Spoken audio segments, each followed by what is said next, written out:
Hello everyone, welcome to my channel. और हम previous video में 2024 के क्वेश्चंस को सॉल्व कर रहे थे, जहाँ पे हमने क्वेश्चन नंबर 66 तक कंप्लीट कर लिया था।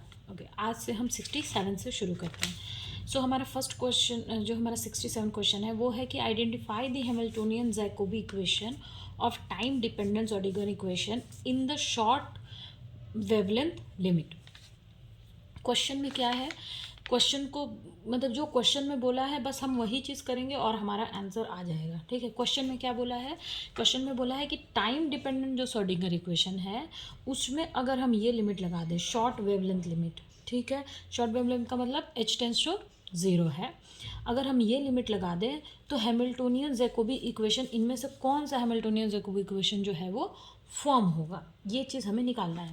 तो सबसे पहले हम टाइम डिपेंडेंट तो हम लिखेंगे अकॉर्डिंग टू टाइम डिपेंडेंट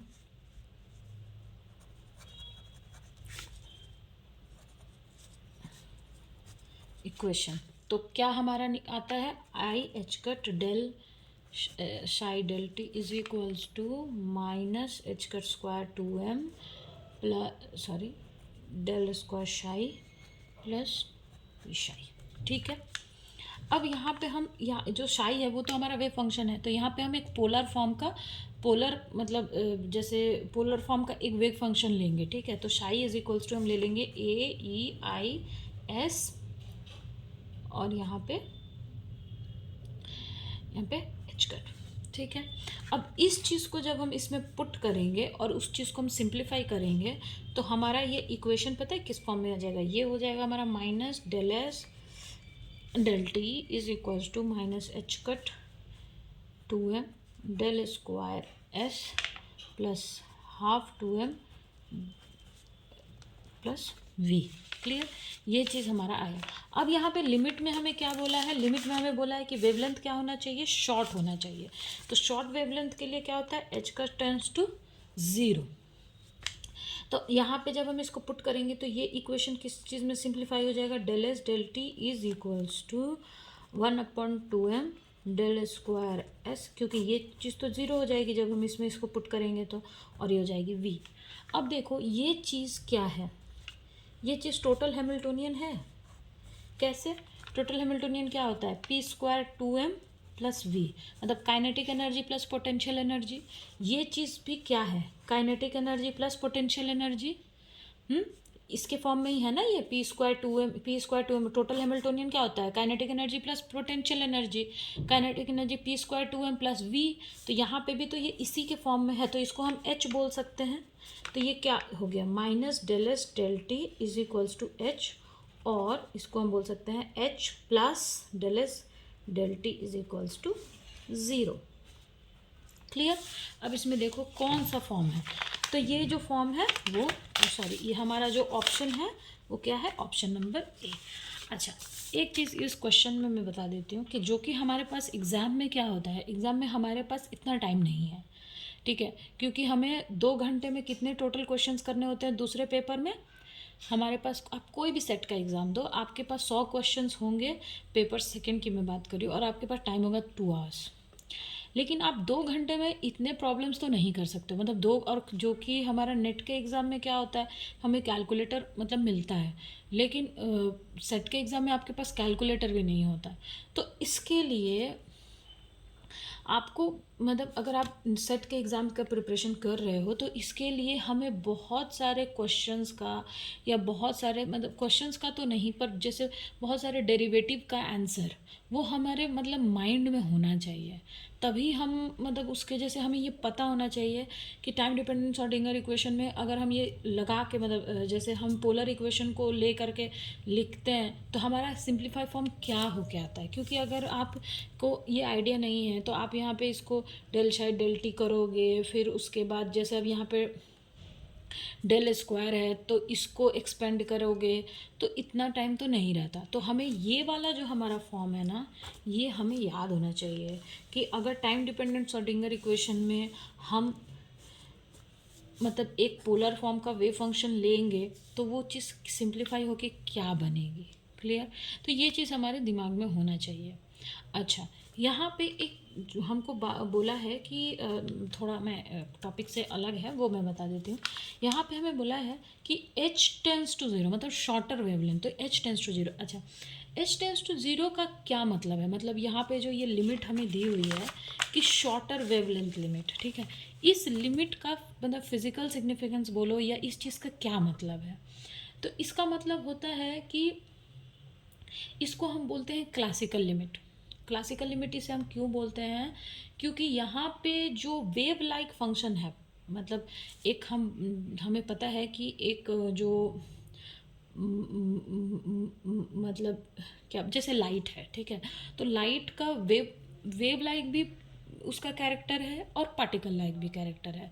तो जब हम किसी इक्वेशन में, किसी भी वेव इक्वेशन में, या मान लो कि कोई भी मतलब अगर मान लो कि तुम्हारा लाइट का ही कोई एक वेव है, ठीक है, और वो आपको मूव कर रहा है, और उस वेव का जो फंक्शन है उसमें हमने ये लिमिट लगा दिया उस वेव फंक्शन में, तो वहाँ पे क्या होगा, उसका एक्चुअल मीनिंग क्या है? मान लो कि एक पार्टिकल है, वो यहाँ, जैसे एक पार्टिकल है और वो ऐसे मूव कर रहा है, ठीक है, और उसका जो फंक्शन है, मतलब वो जो लाइट का जो मूवमेंट है उस टाइम पे, हम उसको साई फंक्शन से रिप्रेजेंट कर रहे हैं कि मतलब उसका ये फंक्शन है। अब यहाँ पे अगर हमने उस फंक्शन में ये लिमिट लगा दिया तो इसका फिजिकल सिग्निफिकेंस क्या होगा, मतलब इसका क्या मतलब है? ये लिमिट जो अब हम लगाएं तो उसका क्या होगा? अगर किसी भी वेव फंक्शन में ये लिमिट हम लगाते हैं तो इसको हम बोलते हैं क्लासिकल लिमिट। क्लासिकल लिमिट का क्या मतलब है कि वहाँ पे पार्टिकल का जो वेव लाइक बिहेवियर है, जो वेव बिहेवियर है, वो लेस प्रोमिनेंट हो जाता है। प्रोमिनेंट का मतलब उतना डिफाइन नहीं रहता, और मतलब उतना उसका वेव लाइक जो उसका बिहेवियर है वो नहीं रहेगा। वहाँ पे उसका कौन सा बिहेवियर ज़्यादा मतलब डोमिनेट्स होता है? वहाँ पे उसका पार्टिकल जो, मतलब क्या बोलते हैं, उसका जो पार्टिकल बिहेवियर है वो हमको मतलब पता चलता है, मतलब ज़्यादा दिखता है। मतलब बोल सकते हैं कि उसका वेव लाइक बिहेवियर जो है वो लेस प्रोमिनेंट हो जाता है, और पार्टिकल लाइक बिहेवियर जो है वो डोमिनेंट हो जाता है, ठीक है। तो ये इसको हम बोलते हैं क्लासिकल लिमिट। ये लिमिट जो है इसका नाम है क्लासिकल लिमिट, ठीक है। इसका मतलब समझ में आया ये चीज़ का, कि मतलब अगर हम किसी भी वेव इक्वेशन में ये लिमिट लगा दें तो वो उसका वेव लाइक जो मतलब बिहेवियर है वो लेस प्रोमिनेंट हो जाएगा, और जो पार्टिकल लाइक बिहेवियर है वो डोमिनेंट हो जाएगा। ओके,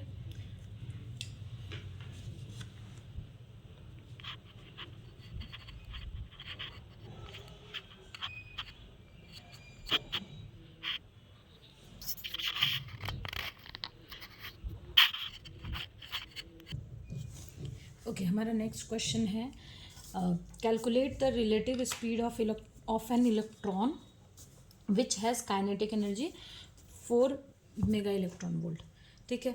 तो क्वेश्चन में हमें क्या निकालना है? हमें निकालना है कि स्पीड ऑफ इलेक्ट्रॉन, इलेक्ट्रॉन की स्पीड निकालनी है का किस इलेक्ट्रॉन की जिसकी काइनेटिक एनर्जी जो है वो इतनी है।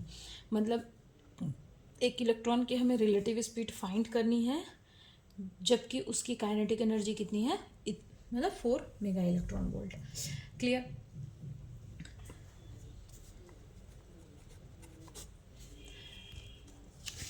पीछे स्पेस ही नहीं है, यहाँ पे कर लेते हैं। ओके, सो हमारा हमें क्या दिया हुआ है? हमें काइनेटिक एनर्जी ऑफ इलेक्ट्रॉन दी हुई है, ये कितनी है? 4 मेगा इलेक्ट्रॉन वोल्ट। हमें रिलेटिविस्टिक स्पीड निकालनी है। क्लियर? मतलब हमें वी फाइंड करना है। तो देखो यहाँ से हमें मतलब जैसे यहाँ पे हमें एक हमारे पास फॉर्मूला होता है E इज इक्वल्स टू ई के प्लस एम जी स्क्वायर। ये क्या होता है? ये रेस्ट मास एनर्जी है, ये आपकी मतलब जो इलेक्ट्रॉन की एनर्जी, और ये आपकी हाँ, यहाँ पे हमें काइनेटिक एनर्जी दी हुई है और हमें रिलेटिविस्टिक स्पीड निकालनी है, ठीक है। तो एक एनर्जी का ये फॉर्मूला होता है वहाँ पे। तो टोटल एनर्जी जो होता है वो कितना होता है, मतलब टोटल एनर्जी जो होता है वो होता है वो इज इक्वल्स टू ई के प्लस मतलब रेस्ट मास एनर्जी और काइनेटिक एनर्जी। ठीक है, तो यहाँ पे पहले हम ई के इज इक्वल्स टू क्या हो जाएगा, E minus M zero C square. ठीक तो देखो ई का क्या होता है, एम सी स्क्वायर होता है ना, minus M zero C square. तो इसको हम ऐसे लिख सकते हैं कि M zero C square half minus V square C square minus M zero C square. Clear, यहाँ से हम M zero C square common ले लेते हैं तो ये हो जाएगा 1 minus 1 V square C square और ये माइनस 1। क्लियर, ये चीज़ हो गया। अब देखो हमें रेस्ट मास ऑफ ये यहाँ पे ले लो। क्लियर, ओके, तो वो ये हुआ। अब इसको थोड़ा और सिंप्लीफाई हम कर लेते हैं। तो सिंप्लीफाई करने के लिए तो थोड़ा हम इसको सिंप्लीफाई करते हैं। तो ये हो जाएगा, देखो के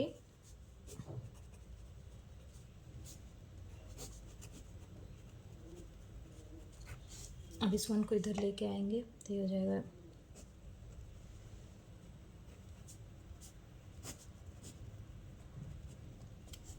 ओके। अच्छा, यहाँ पे मैं रेस्ट मास ऑफ इलेक्ट्रॉन लिख देती हूँ। रेस्ट मास ऑफ इलेक्ट्रॉन कितना होता है, 0.511 मेगा इलेक्ट्रॉन वोल्ट। क्लियर, ये होता है हमारा रेस्ट मास एनर्जी। अब ये हो जाएगा के plus M zero C square is equals to 1 V square C square. Clear, ये हुआ। अब इसको हम थोड़ा और सिंप्लीफाई करें तो ये हो जाएगा 1 V square C square is equals to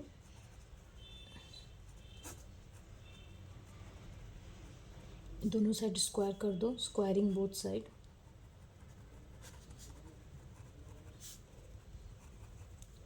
तो जगह 1 V square C square is equals to M zero C square E के plus M zero C square का होल स्क्वायर। ओके, अब ये माइनस में है तो इसको इधर करेंगे, इसको इधर, तो ये हो जाएगा 1 minus M zero C square plus M zero C square का whole square equals to V square C square.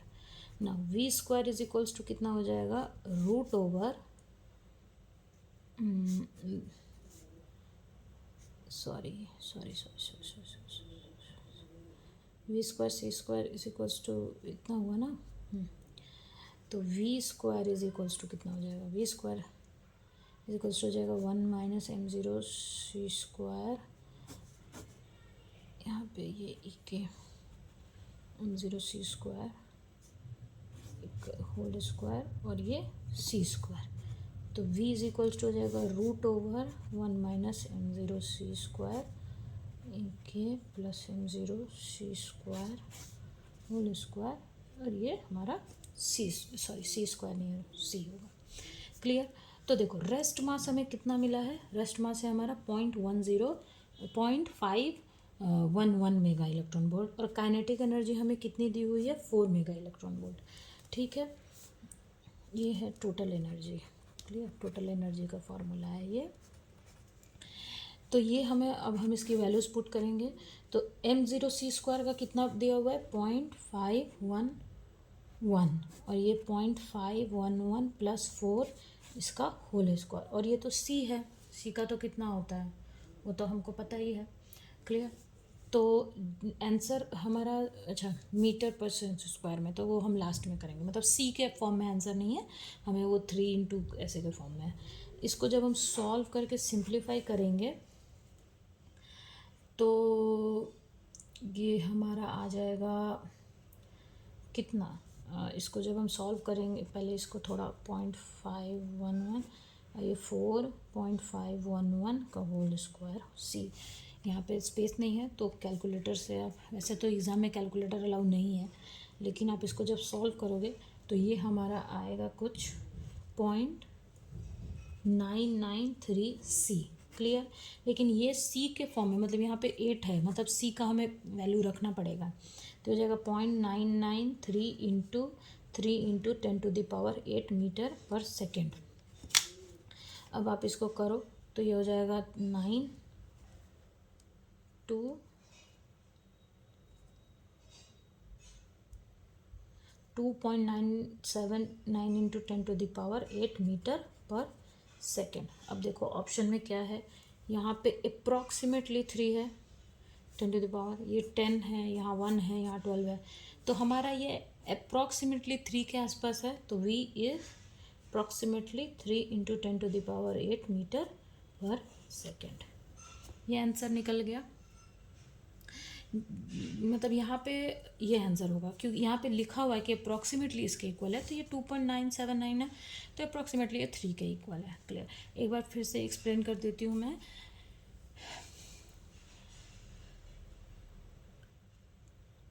अच्छा, मतलब बहुत लोगों को ये लगता होगा कि मैम एक ही चीज़ को या सिंपल चीज़ों को भी बार बार क्यों बोलती हैं।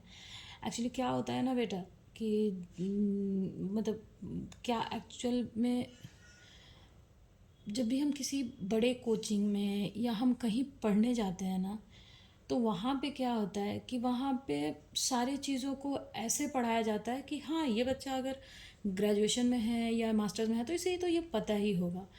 लेकिन मतलब बहुत सारे ऐसे भी बच्चे होते हैं ना कि जिन्होंने बचपन से ही मतलब वो बड़े कोचिंग में पढ़ पढ़ के वो जो छोटी छोटी चीज़ें हैं ना, वो चीज़ को वो समझ नहीं पाते हैं।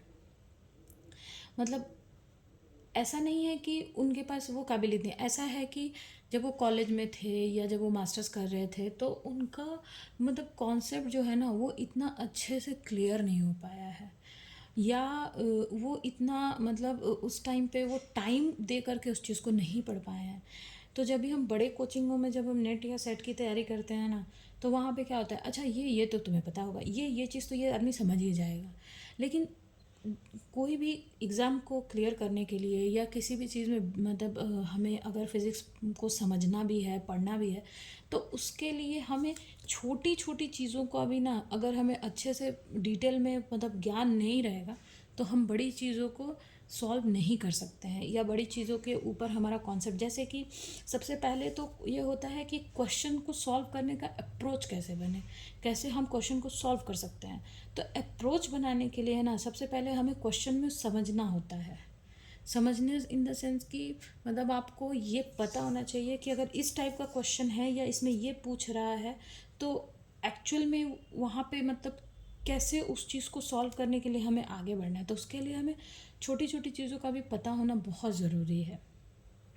इसलिए मैं मतलब कोशिश करती हूँ कि मैक्सिमम से मैक्सिमम लोगों को भी चीज़ें समझ में आए और जितना सिंपल हो कि समझ में आए, ताकि वो जैसे छोटे छोटे जो प्रॉब्लम होते हैं ना उसको वो आसानी से उस तरफ उनका अप्रोच बने और उस चीज़ को सॉल्व कर सकें।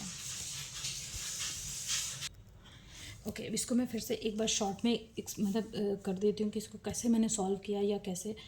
देखो, सबसे पहले क्वेश्चन में क्या है कि हमें क्या निकालना है, हमें v निकालना है, रिलेटिविस्टिक स्पीड बोल रहा है, यानी हमें v फाइंड करना है। जिसके किसका v निकालना है, एक इलेक्ट्रॉन जिसकी काइनेटिक एनर्जी कितनी है, इतनी है। तो सबसे पहले ऐसे क्वेश्चन आ गया, तो अब यहाँ पे देखो क्या दिया, हमें काइनेटिक एनर्जी दिया है और इलेक्ट्रॉन दिया है। अब इलेक्ट्रॉन हमें दिया हुआ है तो इसका मतलब है कि अगर हमें बोला है कि इलेक्ट्रॉन है तो हमें ये तो पता है कि इलेक्ट्रॉन का जो रेस्ट मास होता है वो कितना होता है, ये चीज़ तो हमें पता चल गया। ये चीज़ क्वेश्चन में दिया नहीं है लेकिन इलेक्ट्रॉन बोला है, यानी हमारे दिमाग में ये चीज़ होना चाहिए कि इलेक्ट्रॉन का रेस्ट मास इतना होता है। मतलब अगर प्रॉब्लम में रेस्ट मास की जगह पे इलेक्ट्रॉन का रेस्ट मास लगाना पड़े तो हमें पता है कि इलेक्ट्रॉन है तो इसका रेस्ट मास इतना होता है, और काइनेटिक एनर्जी दिया हुआ है। तो हमें रेस्ट मास दिया हुआ है, क्योंकि इलेक्ट्रॉन बोल दिया है तो हम वहाँ से समझ जाएंगे कि हमें रेस्ट मास दिया हुआ है, और एनर्जी दी हुई है। कौन सी एनर्जी, काइनेटिक एनर्जी दी हुई है। तो अब यहाँ पे क्या बोला है कि रिलेटिविस्टिक स्पीड निकालने के लिए, तो इसके लिए सबसे बेस्ट फार्मूला क्या है, रेस्ट मास भी है, काइनेटिक एनर्जी भी है। तो हमारे पास एक रिलेटिविस्टिक में रिलेटिविटी वाले मतलब जो चैप्टर है उसमें हमारे पास एक टोटल एनर्जी का फार्मूला होता है। कौन सा फॉर्मूला होता है, kinetic energy plus rest mass energy, ठीक है, ये एक टोटल एनर्जी का फॉर्मूला होता है। अब आप क्या करोगे कि यहाँ पे टोटल एनर्जी कितना होता है, M C square, rest mass energy क्या है, एम नॉट सी स्क्वायर। तो टोटल एनर्जी को पहले हम रेस्ट मास वाले फॉर्मूले में, क्योंकि देखो जो एम होता है, ठीक है, तो जो मतलब मूविंग मास जो होता है उसका फॉर्मूला क्या होता है, मतलब मूविंग मास का M zero one minus V square C square, ठीक है। तो एम की जगह पे हम इसको पुट कर देंगे, मतलब मूविंग मास, क्योंकि यहाँ पे जो इलेक्ट्रॉन है वो मूव कर रहा है तो उसका मूविंग मास यहाँ पे होगा, तो इसको हम इस फॉर्म में लिख देंगे। अब यहाँ से इसको हम पूरा सिंप्लीफाई कर लेंगे ताकि यहाँ पे हमारे वी स्क्वायर की वैल्यू जो है वो हमें निकल जाए। ये हमारा फॉर्म आ गया ई के इक्वल्स टू दिस वन, ठीक है, ये फॉर्म निकल के आया। अब हम क्या करेंगे कि सॉल्व करने के लिए सबसे पहले हम यहाँ पे, क्योंकि हमें वी निकालना है इस पूरे जो इक्वेशन में, हमें फाइंड क्या करना है, हमें वी फाइंड करना है, तो इसको हम सिंप्लीफाई कर लेंगे ताकि ये वी के फॉर्म में आ जाए। क्योंकि यहाँ पे अगर आप वैल्यू पुट कर दो ना तो ये काफ़ी कॉम्प्लिकेटेड हो जाएगा, लेकिन हमारा कभी भी हम कोई प्रॉब्लम सॉल्व करें तो हमारा अप्रोच हो कि वो मैक्सिमम से मैक्सिमम, मतलब वो कॉम्प्लिकेटेड ना हो जाए, वो बहुत ईजिली सॉल्व हो, क्लियर। तो यहाँ पे पहले हम यहाँ से वी निकाल लेंगे और वी की जगह सिंप्लीफाई कर करके फिर वी के फॉर्म, मतलब वी निकालेंगे, तो वी हमारा ये आ गया, ठीक है। अब यहाँ पे कुछ नहीं, रेस्ट मास की जगह पे जो हमारा इलेक्ट्रॉन का रेस्ट मास होता है उसकी वैल्यू और काइनेटिक एनर्जी की जगह काइनेटिक एनर्जी की वैल्यू रखेंगे, उसको हम सॉल्व करेंगे और सॉल्व करने से हमारा आंसर निकल के आ जाएगा, क्लियर। ओके, हमारा नेक्स्ट क्वेश्चन है कि a point in a phase space specify only position coordinate, only momentum coordinate, position and momentum coordinate and none of the above. तो देखो, अगर फेज स्पेस की बात हो रही है, मतलब किस चीज़ की बात कर रहे हैं हम, यहाँ पे हम एक्स एंड पी की बात कर रहे हैं, मतलब पोजीशन की और मोमेंटम दोनों की हम बात कर रहे हैं। मतलब फेज स्पेस का मतलब ही होता है ऐसा कोऑर्डिनेट जहाँ पे हम मतलब पोजीशन और मोमेंटम दोनों की बात करें। तो अगर इस कोऑर्डिनेट में यहाँ पे अगर कोई एक पॉइंट है तो ये पॉइंट इस पार्टिकल का क्या क्या रिप्रेजेंट कर सकता है। अगर हम एक फेज स्पेस में एक पॉइंट को यहाँ पे रखें तो ये इस पार्टिकल के क्या क्या मतलब चीज़ों को स्पेसिफाई कर सकता है, तो ये इस पार्टिकल के पोजीशन एंड मोमेंटम दोनों को ही मतलब जो होता है वो स्पेसिफाई करता है। तो इसका ऑप्शन होगा C, correct. Now identify the example of central force. Central force का एग्जाम्पल हमें यहाँ पे देखना है। अच्छा, सेंट्रल फोर्स क्या होता है, सबसे पहले तो हमें ये पता करना है। सेंट्रल फोर्स का मतलब है कि ऐसा फोर्स जो मतलब पार्टिकल और उसके पोजीशन में, ठीक है, मतलब जैसे ये पार्टिकल है और ये ऐसे मान लो कि मूव कर रहा है, मतलब सपोज करो कि ऐसे ये मूव कर रहा है, तो ऐसा फोर्स, ठीक है, जो पार्टिकल या बॉडी पे लगे, हाँ, कहाँ से, एक फिक्स पॉइंट से। मतलब अगर एक पार्टिकल जैसे मूव कर रहा है, ठीक है, ऐसे ऐसे पूरा ऐसे इधर इधर मूव कर रहा है, तो यहाँ पे अगर एक मान लो पॉइंट है, सपोज इस पॉइंट पे, तो ये पार्टिकल के मतलब कहीं भी मूव करे, इस पॉइंट से लगने वाले जितने मतलब जो फोर्स है जो उस पार्टिकल पे लगेगा, जैसे मान लो एक पार्टिकल यहाँ मूव कर रहा है, यहाँ भी है, ऐसे पूरा मूव कर रहा है, तो इस वाले पोजीशन से एक फिक्स पॉइंट से इस पार्टिकल के ऊपर जो फोर्स लगेगा, वो मूविंग पार्टिकल के ऊपर जो फोर्स लगेगा, उसी फोर्स को हम बोलते हैं सेंट्रल फोर्स। जैसे इसका सबसे बड़ा एग्जांपल मैं आपको देती हूँ, सबसे इजी, जैसे हाँ, जैसे हम बोलते हैं कि हमारे सोलर सिस्टम में जब हम छोटे थे, अभी तो मतलब हम ऐसे बोलते थे ना कि सन हमारा फिक्स्ड है, सन जो है वो फिक्स्ड है और सारे प्लैनेट उसके आसपास घूम रहे हैं और उन सब के बीच में एक ग्रेविटेशनल फोर्स काम कर रहा है। तो हम ये बोलते थे ना कि सन जो है, सन से उन सारे प्लैनेट्स के ऊपर जो फोर्स लग रहा है, हाँ, तो क्योंकि सन जो है वो अर्थ के ऊपर फोर्स लगा रहा है, सन जो है वो मतलब जुपिटर के ऊपर भी फोर्स लगा रहा है, तो मतलब वो एक फिक्स पॉइंट से जो फोर्स अर्थ के ऊपर लग रहा है, जो तो वो उसको ही हम उसी टाइप का जो फोर्स होता है उसको हम बोलते हैं, कौन सा फोर्स बोलते हैं उसे उसे हम बोलते हैं कि सेंट्रल फोर्स। अब ये फोर्स या तो टुवर्ड्स भी हो सकता है ऑब्जेक्ट के, मतलब उस पॉइंट के ठीक है, या अवे भी हो सकता है, ठीक है, मतलब उस पॉइंट से के अंदर के तरफ, मतलब जैसे फोर्स यहाँ पे पार्टिकल है और ये फिक्स पॉइंट है, तो ये इस तरफ भी हो सकता है या इस तरफ भी हो सकता है, मतलब अवे भी हो सकता है, मतलब वो अपनी तरफ भी खींच सकता है या छोड़ भी सकता है, मतलब ऐसा समझ में तो सबसे ईजिली तरीके से। तो हमें, और दूसरी चीज़ क्या होती है सेंट्रल फोर्स की, कि इस ये फोर्स का जो मैग्नीट्यूड होता है, ठीक है, वो किस चीज़ पे डिपेंड करता है, वो डिपेंड करता है वो पार्टिकल और फिक्स पॉइंट के डिस्टेंस के ऊपर। फिर से मैं बोलती हूँ, सेंट्रल फोर्स क्या होता है, ऐसा फोर्स जो किसी मूविंग पार्टिकल पे या फिक्स, या वो पार्टिकल मूव नहीं कर रहा है, मतलब अपने कांस्टेंट पोजीशन पे है, ऐसे पार्टिकल पे किसी एक फिक्स पॉइंट से जो फोर्स लगता है उसे हम बोलते हैं सेंट्रल फोर्स। क्लियर। और ये फोर्स क्या हो सकता है, उस मतलब अवे भी हो सकता है, मतलब उस पॉइंट से अवे भी हो सकता है या उसके टुवर्ड्स भी हो सकता है, उसका जो डायरेक्शन है। ऐसे सभी ऐसे फोर्स को हम क्या बोलते हैं, सेंट्रल फोर्स। और इस फोर्स के, और इस फोर्स का जो मैग्नीट्यूड होता है वो किस चीज़ पे डिपेंड करता है, वो डिपेंड करता है कि उस फिक्स पॉइंट का और वो जो ऑब्जेक्ट है उसका, उन दोनों के बीच में क्या मतलब डिस्टेंस है, क्या दूरी है। जैसे ये मान लो फिक्स पॉइंट है, ये हमारा ऑब्जेक्ट है, ठीक है, तो इन दोनों के बीच में क्या डिस्टेंस है, सिर्फ और सिर्फ उसका मैग्नीट्यूड उसी के ऊपर डिपेंड करता है। क्लियर, ये बात क्लियर हो गई,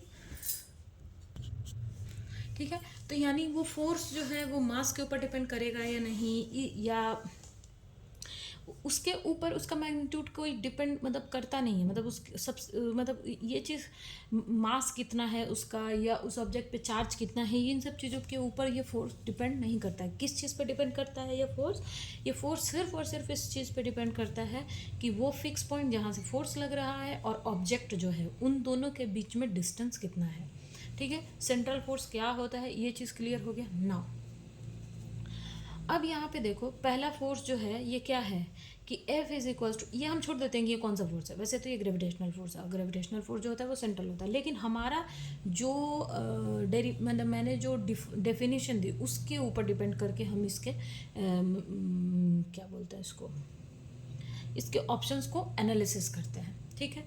तो मैंने क्या बोला कि वो सिर्फ उसका फोर्स का मैग्नीट्यूड किसके ऊपर डिपेंड करेगा, सॉरी, वो ऑब्जेक्ट का और उस फिक्स पॉइंट के जो डिस्टेंस है उन दोनों के बीच में कितनी दूरी है, सिर्फ और सिर्फ इस चीज़ पे डिपेंड करेगा। तो ये तो वो कितना होगा, देखो G m1 m2 r square, r क्या है, डिस्टेंस बिटवीन द ऑब्जेक्ट्स है ना, तो ये किसके ऊपर डिपेंड कर रहा है, आर के ऊपर डिपेंड कर रहा है। ये फोर्स भी किसके ऊपर डिपेंड कर रहा है, आर स्क्वायर के ऊपर डिपेंड कर रहा है। ये फोर्स भी किसके ऊपर डिपेंड कर रहा है, आर के ऊपर डिपेंड कर रहा है। क्लियर, यानी कि ये तीनों ही क्या हैं, ये तीनों ही सेंट्रल फोर्स है। तो इसका ऑप्शन क्या होगा, ऑल ऑफ द अबव, मतलब ये भी सेंट्रल फोर्स है, ये भी सेंट्रल फोर्स है। और देखो ऐसे भी बताओ, ये कौन सा फोर्स है, ग्रेविटेशनल फोर्स। ग्रेविटेशनल फोर्स क्या है, सेंट्रल है। अभी मैंने जैसे एग्जांपल दिया कि सन है, अर्थ है, उनके बीच में लग रहा है फोर्स, ठीक है। ये कौन सा, ये है कूलम फोर्स। कूलम फोर्स भी क्या होता है, सेंट्रल फोर्स है। क्यों, क्योंकि वो दो चार्ज हैं, उनके बीच के जो डिस्टेंस है, मतलब जैसे एक चार्ज यहाँ है एक चार्ज यहाँ है, इन दोनों के बीच डिस्टेंस आर है, तो इन, क्लियर, ये फोर्स भी है तो ये भी एक सेंट्रल फोर्स ही है। क्लियर, तो ये इसको अगर आप, मैं शॉर्ट फॉर्म में थोड़ा बता दूँ तो ये ऐसे होता है के डेल डेल आर, ये ऐसा होता है, सॉरी यहाँ पे ये डेल ये आर होता है, और यहाँ पे मतलब मान लो कि जैसे मैं एक्स लिख दूँ, वाई लिख दूँ, वॉटेवर, ठीक है, तो ये ऐसा है। क्लियर, तो ये भी एक सेंट्रल फोर्स है क्योंकि ये आर के ऊपर डिपेंड कर रहा है। तो यहाँ पे क्या होगा, ये सारे ही क्या है, सेंट्रल फोर्स हैं, तो ऑल ऑफ द अबव हो जाएगा। Okay, question number 71, Clausius relation. तो ये क्या होता है, ये इसका ऑप्शन नहीं होता है। ये तो आपने अपने किसमें पढ़ा होगा, आपके सॉलिड स्टेट में पढ़ा होगा आपने, इसका ये रिलेशन होता है, ठीक है। ये एक्चुअली थोड़ा सा ये इम्पॉर्टेंट भी है क्योंकि ये मैक्सिमम टाइम्स ये पूछा जाता है, ये क्वेश्चन थोड़ा इम्पॉर्टेंट है। क्यों? क्योंकि मैंने बहुत सारे सेट पेपर्स का, जो महाराष्ट्र सेट हो गया या एमपी सेट हो गया या और भी स्टेट्स के जो वेस्ट बंगाल सेट है, मैंने बहुत सारे पेपर्स का एनालिसिस किया है। तो ये क्वेश्चन मुझे बहुत इंपॉर्टेंट मतलब महाराष्ट्र सेट में तो ये बहुत बार पूछा जा चुका है। तो ये चीज़ आप याद रखना। ये रिलेशन आपने पढ़ा होगा सॉलिड स्टेट में, वहाँ पे इसका डेरिवेशन भी है, तो ये चीज़ आप याद रखना।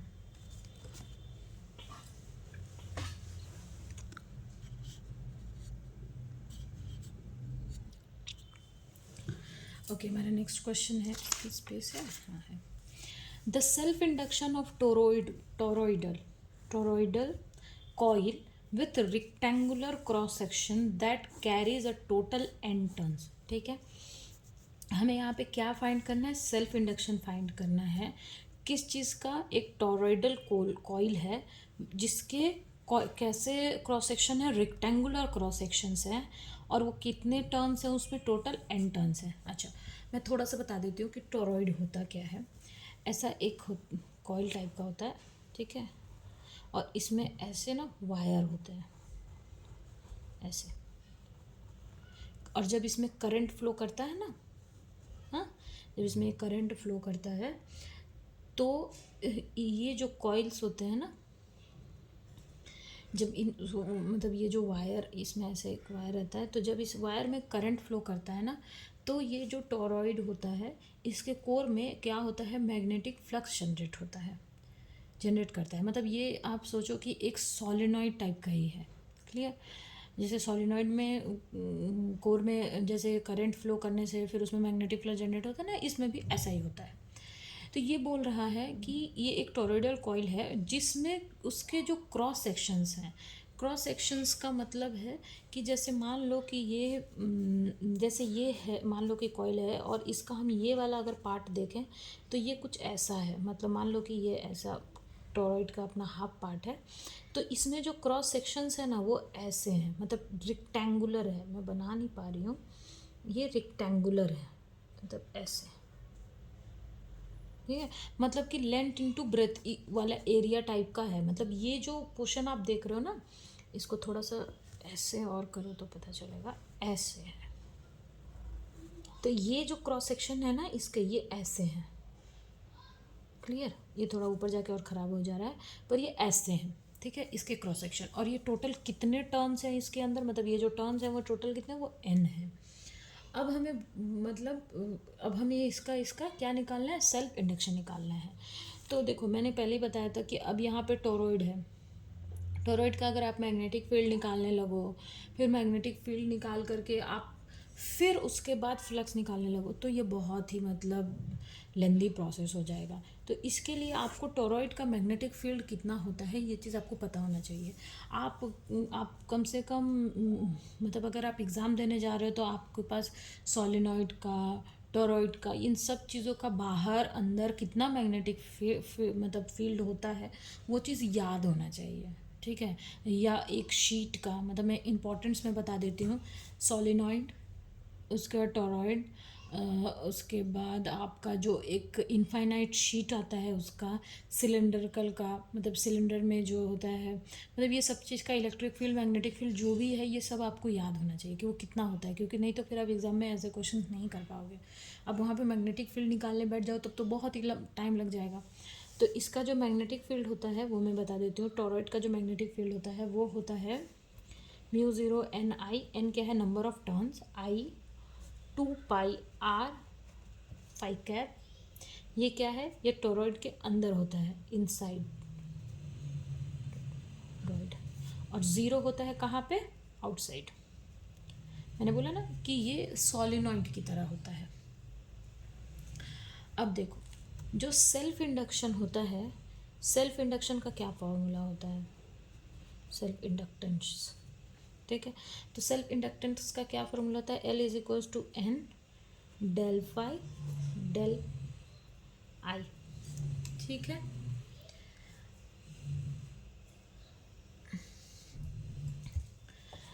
अब यहाँ पे सबसे पहले हमें फाई निकालना पड़ेगा। फाई क्या है? फाई हमारा क्या है? फाई है फ्लक्स, ठीक है। तो सबसे पहले हमें फ्लक्स निकालना पड़ेगा। तो फ्लक्स का फॉर्मूला क्या होता है? फ्लक्स होता है बी डॉट डी ए, मतलब एरिया, ये इसको आप डी एस भी बोल सकते हो, जो भी है। तो सबसे पहले हम निकालेंगे कि फ्लक्स थ्रू सिंगल टर्न, मतलब सिंगल टर्न के थ्रू कितना फ्लक्स पास कर रहा है। उसके बाद एन नंबर ऑफ टर्न्स के लिए हम पूरा मतलब एन से उसको मल्टीप्लाई कर देंगे। तो this is the flux through single turn.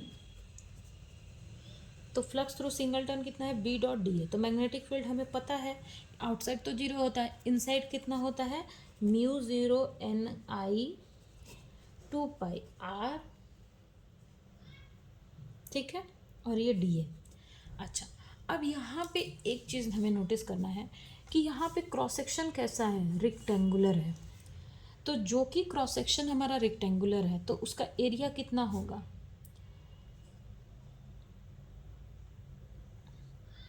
D R into height, जैसे हम बोलते हैं ना लेंथ इंटू ब्रेथ, ठीक है। तो यहाँ पे जैसे यहाँ पे देखो, हाँ यहाँ पे रेक्टेंगुलर का एरिया कितना होता है, लेंथ इंटू ब्रेथ होता है। अब यहाँ पे ऐसा तो कुछ है नहीं, यहाँ पे हमें ये चीज़ पता है और ये पता है, तो इसको हम डी आर बोलते हैं, इसको हम एच बोलेंगे। तो अगर हम इन दोनों को मल्टीप्लाई कर देंगे तो इसका एरिया तो हमें पता चल जाएगा ना। फिर से मैं बोलती हूँ, रेक्टेंगुलर का एरिया कितना होता है, लेंथ इंटू ब्रेथ होता है, लेकिन हमें यहाँ पे लेंथ और ब्रेथ हमें ये पता नहीं है। तो अगर हम एक रेक्टेंगुलर क्रॉस सेक्शन का एक का अगर हम एरिया निकाल लें, हाँ, और उसको फिर इंटीग्रेट कर देंगे तो ऐसे तो हमें मिल जाएगा ना, मतलब इस चीज़ को निकल के हमें पता चल जाएगा ना कि मतलब इसका एरिया कितना है। तो सबसे पहले इसका देखो, ये वाला पोर्शन कितना है, इसको हम डी आर ले सकते हैं, मतलब स्मॉल जो होता है। और ये जो है ये क्या है, इसका हाइट है। यहाँ पे तो ये इसके लिए हाइट ही है ना, जो ब्रेथ होता है उसको हमने यहाँ पे ऐसे करके हाइट ले लिया है, और ये क्या हो गया हमारा डी आर। तो यहाँ पे D A is equals to D R into H हुआ। तो फाई इज इक्वल्स टू कितना हो जाएगा, mu zero N I 2πr, D A कितना हो गया, डी आर इंटू एच। तो ये बाहर आ जाएगा म्यू ज़ीरो एन आई 2π, क्योंकि यहाँ पे आर के रिस्पेक्ट में इंटीग्रेशन है तो आर अंदर रहेगा, एच आ जाएगा बाहर, तो ये हो जाएगा डी आर बाई आर। तो ये कितना हो जाएगा, mu zero N I 2πh, ये क्या हो जाएगा, एल एन आर। अब देखो यहाँ पे एक डायग्राम दिया हुआ है, ये जो रेक्टेंगुलर जो यहाँ पे ये बन रहा है ना, ये इसी का डायग्राम है। इसका एक जो डिस्टेंस है वो कितना है, ए है, और एक का कितना, मतलब जैसे ये वाला पोर्शन का डिस्टेंस क्या है, ए, और इस वाले पोर्शन का डिस्टेंस कितना है, बी। तो ये इंटीग्रेशन कहाँ से कहाँ तक होगा, ए से बी तक होगा, ए to be.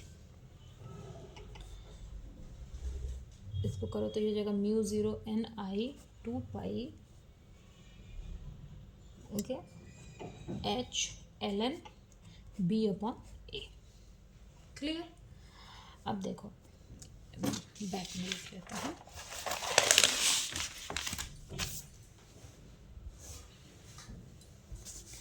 L is equals to कितना है, N del phi del I, sorry ये आई कैप है, आई कैप है, तो इसको हम क्या बोलेंगे, एन इंटू डेल फाई, हमारे लिए डेल आई का हो जाएगा मतलब टोटल करंट, तो ये हो जाएगा टोटल करंट हमने ले लिया आई, डेल फाई कितना है, यहाँ पे देखो हमने निकाला है mu zero N I 2πh L N B by A. तो हो जाएगा mu zero N I 2πh L N B upon A. ये इससे कैंसिल हो गया, तो ये हो जाएगा हमारा L is equals to mu zero N square H upon 2π L N B upon A, यानी सेल्फ इंडक्टेंस कितना है, इतना। क्लियर है। अच्छा, अब हम ऑप्शंस को देखेंगे, हमारा कौन सा ऑप्शन आ रहा है। तो देखो आप ऑप्शन में mu zero N square H 2π A by B है, यहाँ पे ए बाई बी है लेकिन माइनस नहीं है, यहाँ पे बी बाई ए है तो म्यू ज़ीरो, लेकिन यहाँ पे 4π है, ये भी 4π, तो ये ऑप्शन तो होगा नहीं। अच्छा देखो, हमारा जो आंसर है, जो हमारा आंसर आ रहा है आपको क्या आ रहा है, बी बाई ए। अगर हम इसको रिवर्स मतलब ए को ऊपर और बी को नीचे कर दे तो यहाँ पे एक माइनस साइन आ जाएगा।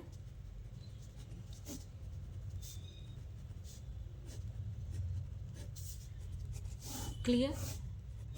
अब ऑप्शन देखते हैं।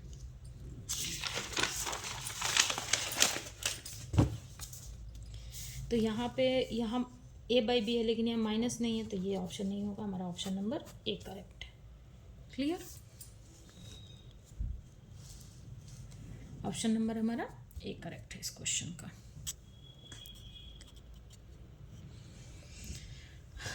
ओके, नाउ 673 क्वेश्चन नंबर है, select the correct one about the electrostatic and magnetostatic boundary condition given below.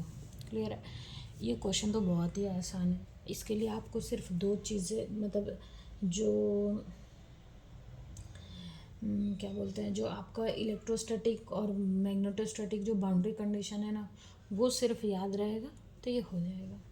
ठीक है, देखो सबसे पहले हम देखते हैं कि मतलब जो बाउंड्री कंडीशन होती है, इलेक्ट्रोस्टैटिक बाउंड्री कंडीशन क्या होती है। इलेक्ट्रोस्टैटिक बाउंड्री कंडीशन क्या होती है, D1 minus D2n is equals to ये होता है, यानी कि normal component of D will be discontinuous and amount of discontinuity is free charge. ठीक है, और ये नॉर्मल कंपोनेंट है। नॉर्मल कंपोनेंट क्या होता है, डिसकंटिन्यूट होता है इलेक्ट्रोस्टैटिक में नॉर्मल कंपोनेंट, और जो टेंजेंशियल कंपोनेंट होता है वो क्या होता है, वो कंटिन्यूअस होता है। कंपोनेंट आर कंटिन्यूअस, तो ये होता है। क्लियर। नाउ मैग्नेटिक फील्ड में देखो, मैग्नेटिक फील्ड में इसका जस्ट अपोजिट होता है, मतलब यहाँ पे टेंजेंशियल कंपोनेंट कंटिन्यूअस है तो वहाँ पे टेंजेंशियल कंपोनेंट डिसकंटिन्यूअस होता है, और नॉर्मल कंपोनेंट यहाँ पे कंटिन्यूअस है तो नॉर्मल कंपोनेंट वहाँ पे डिसकंटिन्यूअस होता है। ठीक है, तो इसका जस्ट अपोजिट है। तो देखो नॉर्मल कंपोनेंट यहाँ पे डिसकंटिन्यूअस है तो यहाँ पे क्या होगा, नॉर्मल कंपोनेंट कंटिन्यूअस।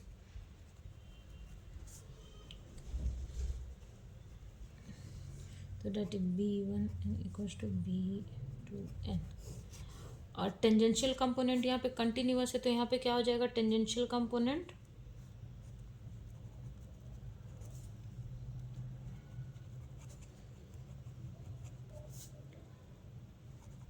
डिसकंटिन्यूअस, और डिसकंटिन्यूटी किसके इक्वल होती है, μ0 k के।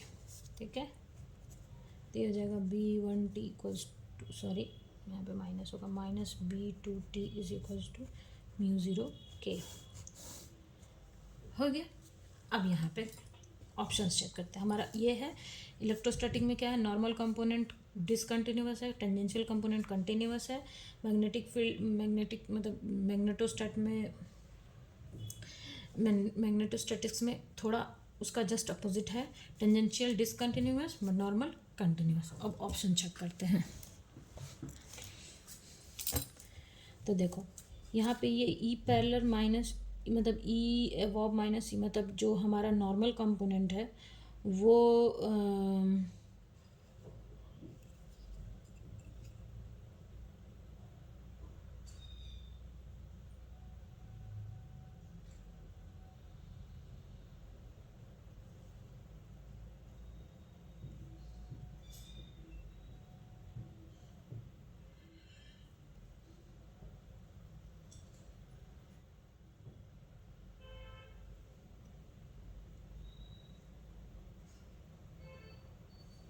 ओके, सो यहाँ पे परपेंडिकुलर 0 आ रहा है हमारा, तो ये सही है।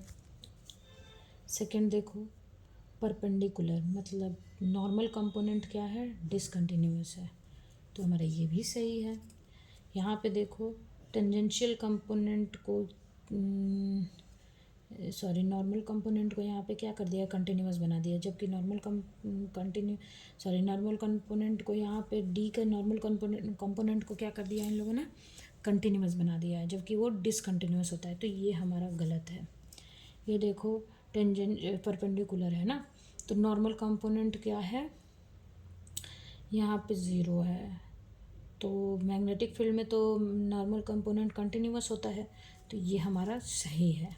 और टेंजेंशियल कंपोनेंट डिसकंटिन्यूअस होता है, तो ये भी हमारा सही है। मतलब ऑप्शन ए, मतलब 1 सही है, 2 सही है, 3 गलत है, 4 सही है, 5th सही है। अब देखिए इसमें क्या क्या है, 1 2 3 4 ऑल करेक्ट नहीं, ये ऑप्शन नहीं होगा। 1 2 4 5 1 2 4 5 करेक्ट, ये सही है। 1 2 3 5 1 2 3 नहीं, ये गलत है। 1 2 3 4 5 ऑल करेक्ट नहीं, गलत है। यानी कि इसका ऑप्शन क्या हो, करेक्ट आंसर क्या होगा, ऑप्शन बी, यानी इसका ऑप्शन भी सही होगा। एक बार थोड़ा एक्सप्लेन कर देती हूँ। इस हमारा सबसे पहले ये क्वेश्चन को सॉल्व करने के लिए हमारे पास क्या पता होना चाहिए, मैग्नेटोस्टैट में और इलेक्ट्रोस्टैट दोनों का हमें बाउंड्री कंडीशन पता होना चाहिए। बाउंड्री कंडीशन में क्या होता है इलेक्ट्रोस्टैट में कि normal component are discontinuous and tangential component are continuous, और उसका जस्ट अपोजिट मैग्नेटोस्टैट में होता है, तो वहाँ पे क्या होता है कि नॉर्मल कंपोनेंट कंटिन्यूअस और टेंजेंशियल कंपोनेंट डिसकंटिन्यूअस। अब इन्हीं को यूज़ करके हम ऑप्शन चेक करते हैं। तो पहले में क्या दिया हुआ है कि टेंजेंशियल कंपोनेंट आर कंटिन्यूअस, तो सही है। यहाँ पे दिया हुआ है कि नॉर्मल कंपोनेंट आर डिसकंटिन्यूअस, ये भी सही है। नॉर्मल कंपोनेंट आर कंटिन्यूअस, तो ये गलत हो गया, क्योंकि नॉर्मल कंपोनेंट तो इलेक्ट्रोस्टैट में क्या होता है, डिसकंटिन्यूअस होता है। यहाँ पे है कि normal component of magnetic field जो होता है वो कंटिन्यूअस होता है, तो सही है। और टेंजेंशियल कंपोनेंट डिसकंटिन्यूअस होता है, तो सही है। अब देखना है कि इसमें से कौन सा जो है वो इसको सेटिस्फाई कर रहा है। तो सेकंड को छोड़ के बाकी सब सही है। तो इसमें देखो किस में, अब देखेंगे कि किस में जो है वो सेकंड थर्ड को छोड़ के सभी करेक्ट है। तो देखेंगे कौन से ऑप्शन में थर्ड को करेक्ट नहीं माना गया है, तो ऑप्शन नंबर बी, तो हमारा ऑप्शन 6 बी करेक्ट है।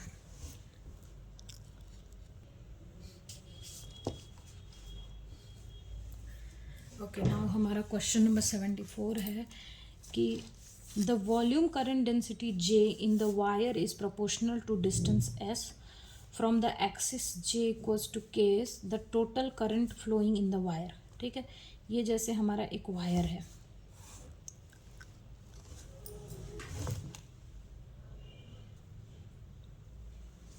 क्लियर, ये हमारा एक वायर है।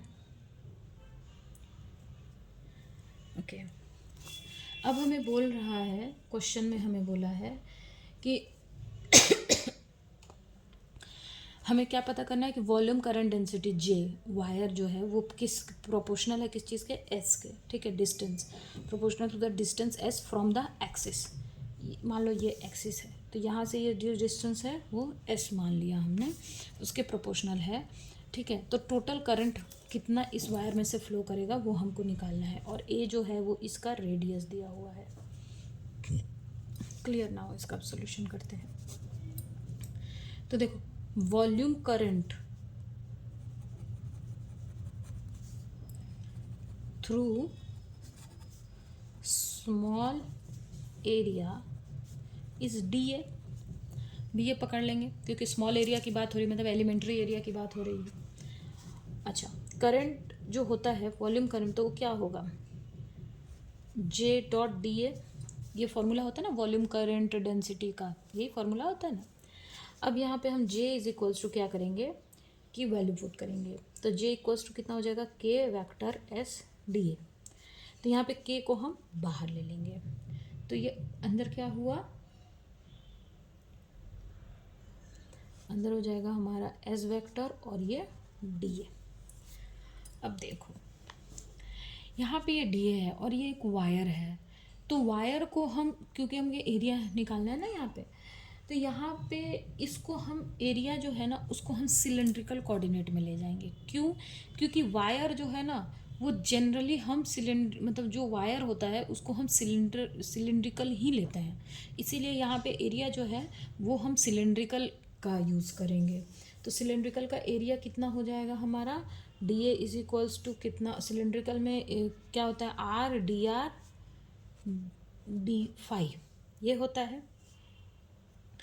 तो यहाँ पे r तो है नहीं, तो यहाँ पे मतलब यहाँ पे r की जगह पे क्या है, मतलब स्मॉल, जैसे हम बोलते हैं ना कि जैसे ये सिलेंडर है, इसका टोटल रेडियस कितना है, a है, तो एक स्मॉल रेडियस कितना हो जाएगा, यहाँ पे क्या बोला है, वो किसके प्रोपोर्शनल है, डिस्टेंस किसके प्रोपोर्शनल है, s के। तो यहाँ पे r की जगह पे क्या लेंगे, s, तो s ds d5। तो I इज इक्वल्स टू कितना हो जाएगा, k s dot s ds d5। Clear.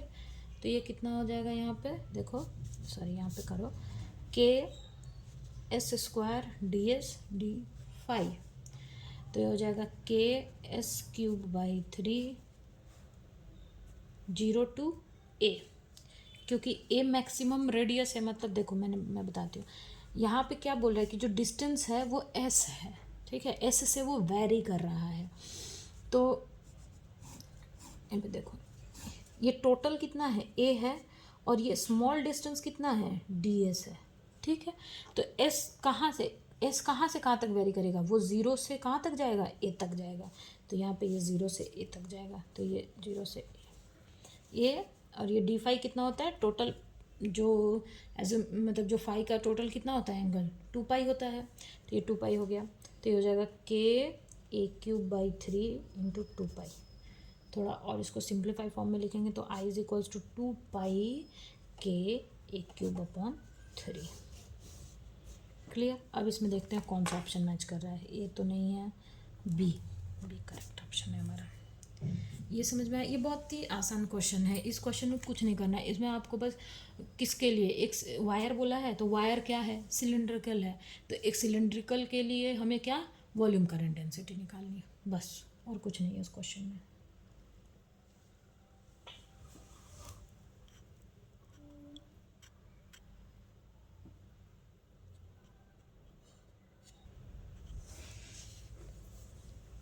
Okay हमारा क्वेश्चन नंबर मतलब 75 है, an electric field is in a region is given by this.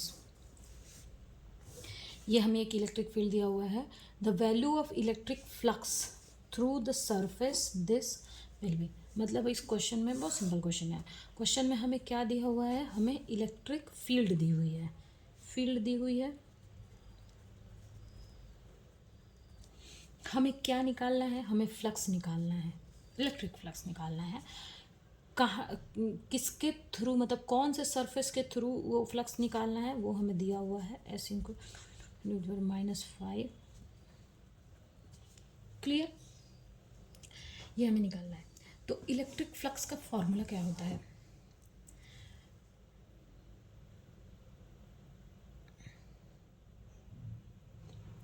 Clear. अब देखो इलेक्ट्रिक फ्लक्स का फॉर्मूला होता है phi is equals to E dot A, electric field into area, ये हमारा फॉर्मूला होता है। अच्छा, इस क्वेश्चन में हमें इलेक्ट्रिक फील्ड तो पता है, लेकिन हमें सरफेस बोला है, लेकिन उसका एरिया हमें नहीं पता है। तो ये चीज़ ना क्वेश्चन में दी हुई है, मतलब देखो हमें फ्लक्स निकालने के लिए क्या पता होना चाहिए, हमें सरफेस अगर कोई है उसका, उस सरफेस का एरिया पता होना चाहिए और इलेक्ट्रिक फील्ड पता होना चाहिए, तो वहाँ से हम मल्टीप्लाई करके फ्लक्स निकाल लेंगे। लेकिन यहाँ पे हमें क्या है कि यहाँ पे बोला है कि फ्लक्स थ्रू द सरफेस, ठीक है, surface, electric flux through the surface, this is the surface, मतलब इसको क्या बोल रहा है इस क्वेश्चन में, सरफेस बोल रहा है। लेकिन हमें क्या चाहिए, हमें एरिया चाहिए। तो हमें ये तो नहीं बोला है कि वो सरफेस कैसा है, क्यूबिकल है, रेक्टेंगुलर है, सर्कुलर है, कैसा सरफेस है, ये हमें नहीं पता, तो हम एरिया निकालेंगे कैसे।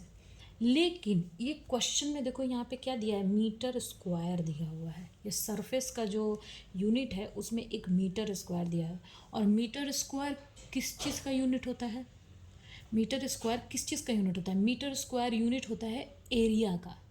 क्लियर। तो यानी कि ये चीज़ जो हमें दी हुई है ना, ये एरिया ऑफ सरफेस दी हुई है, this is the area of surface, उस सरफेस का एरिया दिया हुआ है।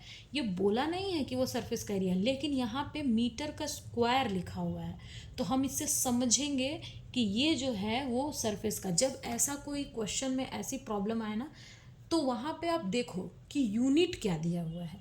यूनिट से हम निकाल सकते हैं, अगर ये मीटर क्यूब होता ना तो ये क्या होता, ये वॉल्यूम होता, क्योंकि वॉल्यूम का यूनिट ही क्या होता है, मीटर क्यूब में होता है। अगर मीटर पर सेकंड है तो हम देख के बोल सकते हैं कि मीटर पर सेकंड अगर किसी भी एक मैग्नीट्यूड में मीटर पर सेकंड लगा हुआ है तो हम उसको क्या बोलेंगे, हम बोलेंगे ना कि वो वेलोसिटी है। मीटर पर सेकंड है तो इसका क्या मतलब है कि वो स्पीड या वेलोसिटी है। हम ये बोल सकते हैं अगर डायरेक्शन में है तो वेलोसिटी है, डायरेक्शन नहीं है तो स्पीड है। उसी तरह से यहाँ पे जो मीटर स्क्वायर लगा हुआ है तो इससे हम बोल सकते हैं कि ये जो है वो एरिया है। क्लियर। तो यहाँ पे ई हमें कितना दिया हुआ है, 3i cap plus 4j cap 5k cap. यहाँ कितना दिया हुआ है, 2 × 10⁻⁵ ठीक है, मीटर स्क्वायर में है। तो अब यहाँ पे हम क्या लेंगे, अब हम इसको सॉरी यहाँ पे एक ठीक है, मीटर स्क्वायर में। अभी देखो यहाँ पे ये कौन सा कैप है, के कैप है, तो आई और जे तो 0 हो गया। तो ये कितना हो जाएगा, 10 × 10⁻⁵ VM। क्लियर। अब यहाँ पे -5 में तो दिया हुआ है 1 × 10⁻⁵ है, 1 × 10⁻⁶ है, 1 × 10⁻7 है, 1 × 10⁻4 है। तो अगर एक ज़ीरो को हम इधर लेके चले जाएं तो ये कितना जाएगा, 1 × 10⁻⁴ VM। तो ये हो गया हमारा फ्लक्स। ये क्वेश्चन बहुत ही आसान है, बस इसमें क्या ट्रिक है कि मतलब एरिया हमको बोला नहीं है, लेकिन यहाँ पे मीटर स्क्वायर है तो हम यूनिट से भी बता सकते हैं कि ये जो चीज़ है वो क्या दी हुई है। क्लियर। ओके, हमारा नेक्स्ट क्वेश्चन है कि which of the one of the following is correct about, okay, which one of the following is correct about Gauss law in the presence of dielectric। तो डाइलेक्ट्रिक के लिए Gauss law क्या होता है, ये तो हमको तो याद ही है, ये तो इसका तो आंसर ये होगा क्या, D.DA is equals to Q होता है ना, फ्री चार्ज। ठीक है, ये इसका आंसर सही होगा। Okay, now select the correct one about the Lorentz-Gauss condition। Lorentz-Gauss condition का क्या है, इसका क्या फॉर्मूला होता है, del dot A μ0 σ0 del phi by del t। यहाँ पे एक माइनस होता है। अब इसमें से देखो कौन सा आंसर सही है हमारा, तो फाई की जगह पे वी ले लो ना यहाँ पे, तो ऑप्शन सी करेक्ट है। ओके ना, 78 इसका इधर स्पेस है।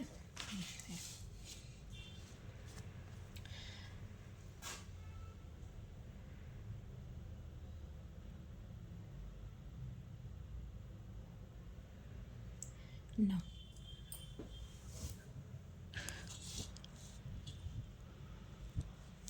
अच्छा, ये क्वेश्चन ना थोड़ा सा मतलब ट्रिकी भी है और हल्का मतलब लेंदी भी है, पर अच्छा क्वेश्चन है।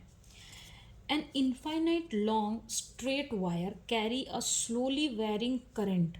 स्लोली वेरिंग करंट, आई किसके ऊपर डिपेंड है, आई किस चीज़ का फंक्शन है, करंट किस चीज़ का फंक्शन है, यहाँ पे टाइम का फंक्शन है। ठीक है, तो वो स्लोली वेरिंग है, मतलब टाइम के साथ वो करंट क्या कर रहा है, वेरी कर रहा है। What will be the induced electric field, क्या निकालना है, induced electric field as a function of distance S from the wire. Clear. यहाँ पे एक इनफाइनाइट लॉन्ग हमें स्ट्रेट वायर दिया हुआ है ये, ठीक है, इसमें करंट कितना फ्लो कर रहा है, आई, जो किसका फंक्शन है, टाइम का फंक्शन है, मतलब वो टाइम के साथ स्लोली वेरी कर रहा है।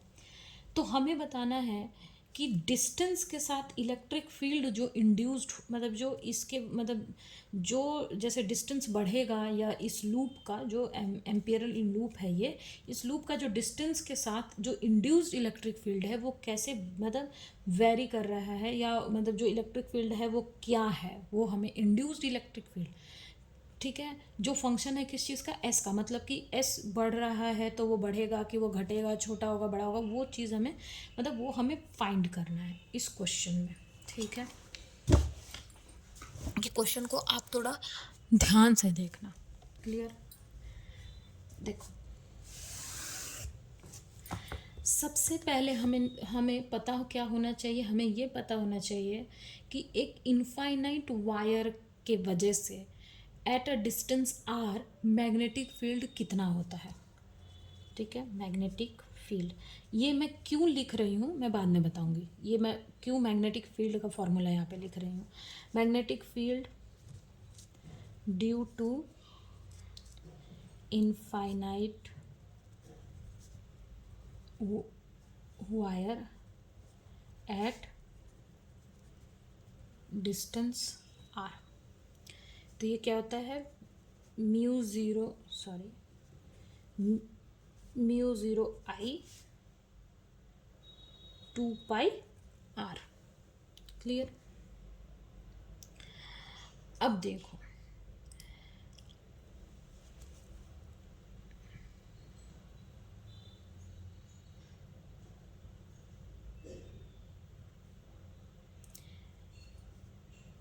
E dot D L is equals to minus del phi by del T. ये फॉर्मूला आपको पता है, ये एक फॉर्मूला होता है। ठीक है, यही फॉर्मूला इम्पॉर्टेंट है। अब यहाँ पे जो इंड्यूस्ड इलेक्ट्रिक फील्ड होता है वो किसके ऊपर, वो चेंज इन, जो इंड्यूस्ड इलेक्ट्रिक फील्ड होता है वो चेंज इन मैग्नेटिक फ्लक्स के ऊपर डिपेंड करता है। मैग्नेटिक फ्लक्स में जो चेंज होता है उसको हम क्या बोलते हैं, ईएमएफ बोलते हैं। ठीक है, ये फॉर्मूला इम्पॉर्टेंट है। इंड्यूस्ड इलेक्ट्रिक फील्ड किसके ऊपर डिपेंड कर रहा है, मतलब ईएमएफ के ऊपर डिपेंड कर रहा है। तो फाई इज इक्वल्स टू क्या होता है, पहले तो हमें फ्लक्स पता होगा तभी तो हम उसका चेंज निकालेंगे ना। देखो अब यहाँ से पहले हम फाई निकालेंगे, फाई का डेरिवेटिव करेंगे टाइम के रिस्पेक्ट में, और टाइम के रिस्पेक्ट में जब हम डेरिवेटिव कर देंगे तो वहाँ पे हमें ई डॉट डी एल मिल जाएगा, और वहाँ से हमें क्या मिल जाएगा, ई मिल जाएगा। ठीक है, तो E dot D L is equals to del phi by del T. अब यहाँ पे फाई निकालना है, तो फाई का फॉर्मूला क्या होता है, B dot D S. Clear, B dot D S होता है ना इसका फॉर्मूला।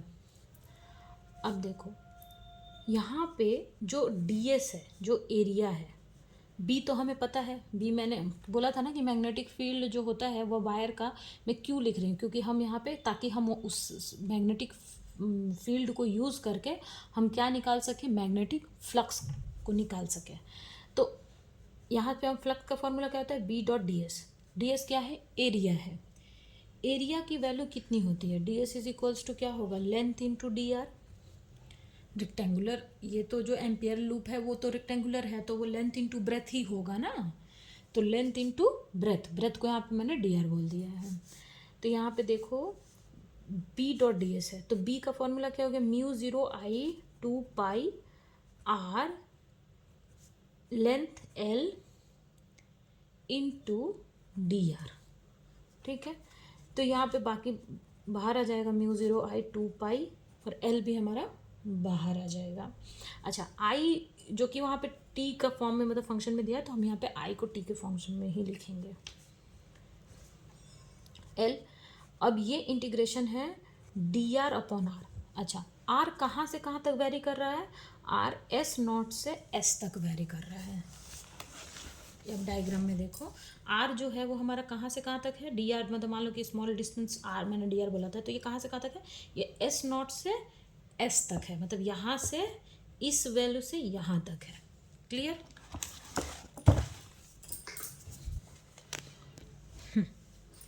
तो ये आर से डी आर, इसको अब इंटीग्रेट कर दो तो ये कितना हो जाएगा, mu zero I function of T 2 pi L N S Y S not. Clear, ये हमारा आ गया। अब देखो ई डॉट डी एल जो है, ये इक्वेशन में ई डॉट डी एल किसके ऊपर डिपेंड कर रहा है, del phi by del T के। तो हम क्या करेंगे, इससे पहले इसको डिफ्रेंशिएट करके ये वाला फॉर्म निकालेंगे। तो del phi by del T is equals to क्या हो जाएगा, minus del del T of phi का form value I T 2 pi L N L N S upon S naught. हो गया।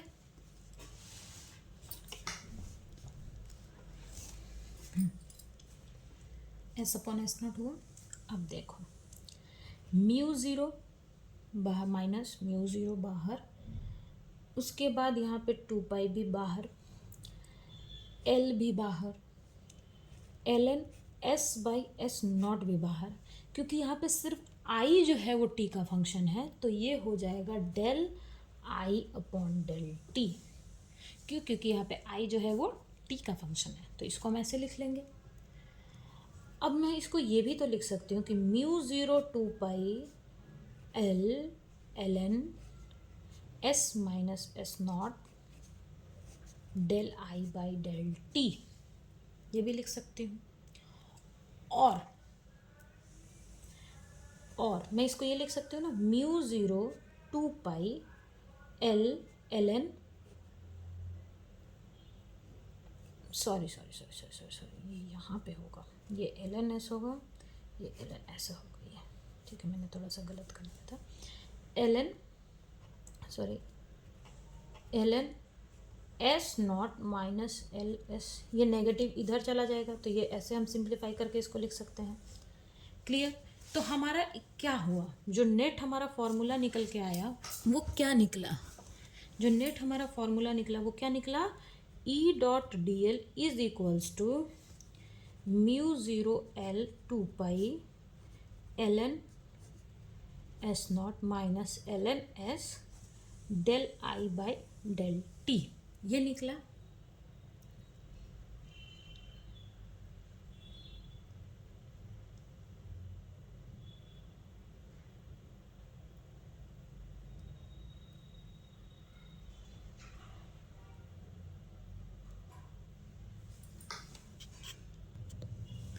ओके तो यहाँ पे क्या हो गया कि इंड्यूस्ड इलेक्ट्रिक फील्ड जो है वो किसके इक्वल हो गया, इस चीज़ के इक्वल हो गया। अच्छा एक चीज़ और आप यहाँ पे देखो, ये तो हमारा आ गया कि इंड्यूस्ड इलेक्ट्रिक फील्ड इसके इक्वल हो गया।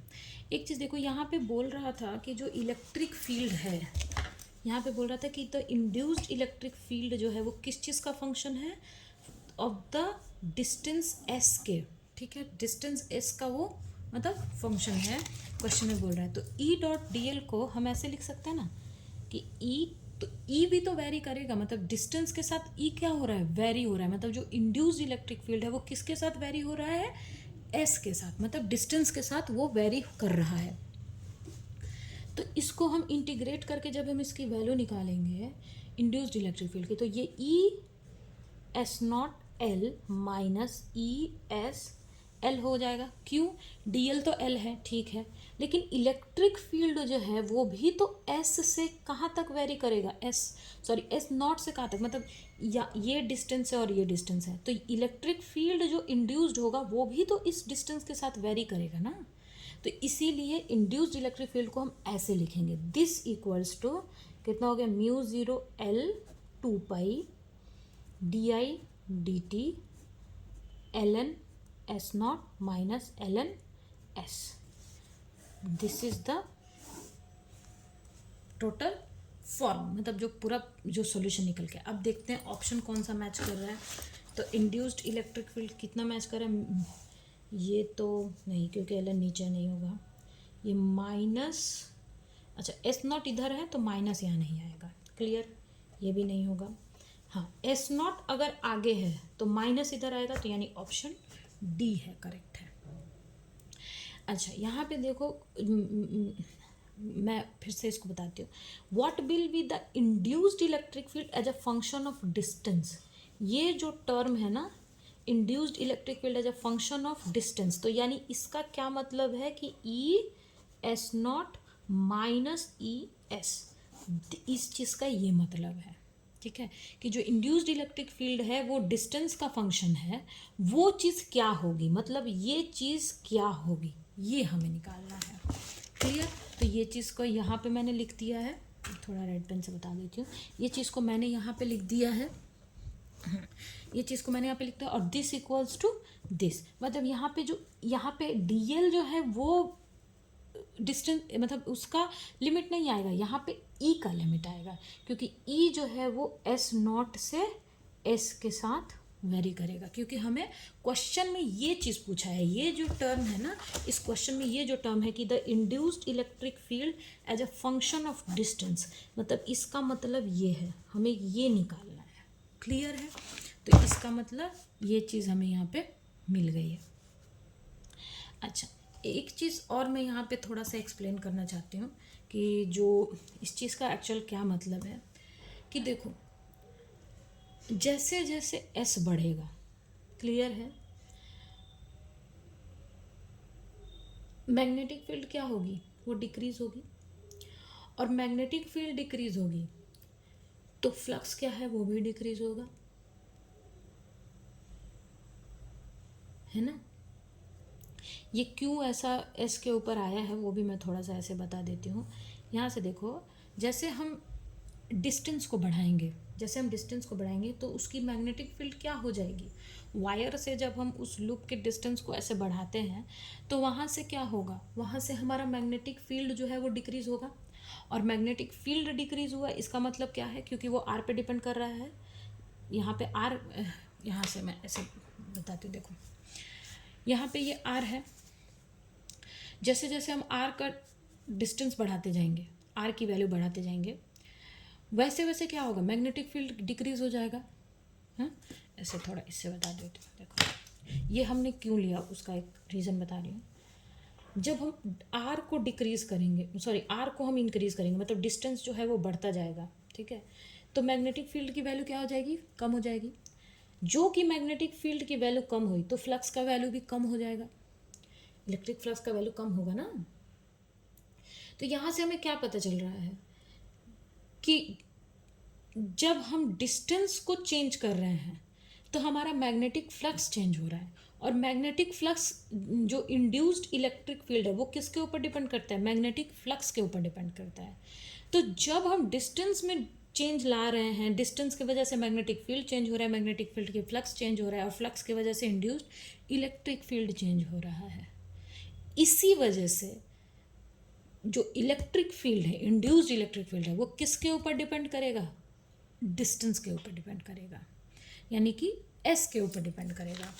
जैसे मैं बता रही हूँ यहाँ पे मैग्नेटिक फील्ड का जो मैंने फॉर्मूला बताया था, तो जो कि डिस्टेंस के ऊपर ही सारा चीज़ डिपेंड है, इसी वजह से मैग्नेटिक फील्ड जो है वो हमारा क्या होगा, मतलब जैसे डिस्टेंस में बदल रही हूँ तो डिस्टेंस में चेंज होने की वजह से मैग्नेटिक फील्ड में चेंज हो रहा है, मैग्नेटिक फील्ड में चेंज होने की वजह से मैग्नेटिक फ्लक्स में चेंज हो रहा है, और जो कि इंड्यूस्ड इलेक्ट्रिक फील्ड जो है वो चेंज इन मैग्नेटिक फ्लक्स होता है, तो उसकी वजह से किस में चेंज हो रहा है, magnetic sorry induced electric field में चेंज हो रहा है। इसी वजह से जो इंड्यूस्ड इलेक्ट्रिक फील्ड है वो किसके ऊपर डिपेंड है, डिस्टेंस के ऊपर डिपेंड है, यानी कि वो किस चीज़ का फंक्शन है, डिस्टेंस का फंक्शन है। इसी वजह से ये टर्म यहाँ पे आई है। ये बात आपको क्लियर हो गई। ये चीज़ बहुत ही कन्फ्यूजन रहता है कि मतलब ये चीज़ क्यों आ गई, कैसे आ गई, ठीक है, ये चीज़, ये जो बात है ये कैसे आई, ये चीज़ बहुत ही कन्फ्यूजिंग रहता है। तो ये मैं इसलिए मैं थोड़ा एक्सप्लेन कर रही हूँ, क्योंकि यहाँ पे अगर आर को हम चेंज कर रहे हैं तो आर की वजह से बी में चेंज हो रहा है, बी की वजह से फाई में चेंज हो रहा है, और फाई की वजह से ई में चेंज हो रहा है, यानी कि ये इसके ऊपर डिपेंड कर रहा है ना, ई जो है वो डिस्टेंस के ऊपर डिपेंड कर रहा है। इसी वजह से इसको हम ऐसा लिखते हैं कि E is a induced electric field is a function of distance. Clear, ये चीज़ क्लियर हो गई। ये बहुत ही मतलब अगर आपको ऐसे समझ में नहीं आए तो आप एक बार और वीडियो में आप देख सकते हो कि ये चीज़ बहुत ही मतलब इम्पॉर्टेंट होता है, ये चीज़ हमें मतलब पता होना चाहिए कि इलेक्ट्रिक फील्ड जो है वो डिस्टेंस के ऊपर कैसे डिपेंडेंट है। ये जो बात क्वेश्चन में बोला है ये क्यों बोला है और ये कैसे डिपेंडेंट है। ओके ओके, तो ये अगर आपको समझ में आया नहीं आया तो आप वीडियो में फिर से आप बैक जा करके इस चीज़ मतलब क्लियर कर लेना कि ये चीज़ यहाँ पे क्यों बोलता है, ठीक है।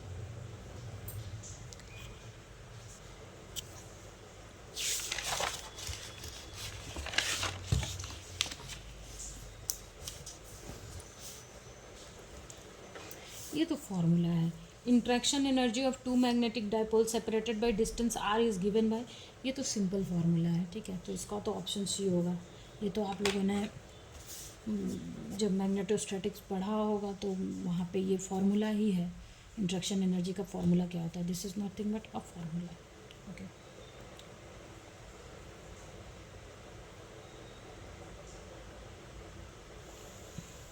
सॉरी सॉरी सॉरी, यहाँ पे ऑप्शन डी होगा. यहाँ पे आर स्क्वायर है ना, यहाँ पे आर स्क्वायर है, तो इसका ऑप्शन डी होगा. क्लियर. Question number 80. ये भी फार्मूला है, ये पोटेंशियल का फार्मूला है. ये आपने जो इलेक्ट्रो पोटेंशियल वाला जो चैप्टर है ना, उसमें आपने इसको पढ़ा होगा. ये भी फार्मूला ही है. Which of the among the is true for the potential for moving जो चार्ज इन अ मोशन में जो पोटेंशियल वाला चैप्टर है ना, ये उसमें का ही है. तो ये भी एक फार्मूला ही है. इसमें भी एक्सप्लेन करने जैसा, मतलब इसको डिराइव करते हैं. एक्सप्लेन जैसा तो कुछ नहीं है. ओके.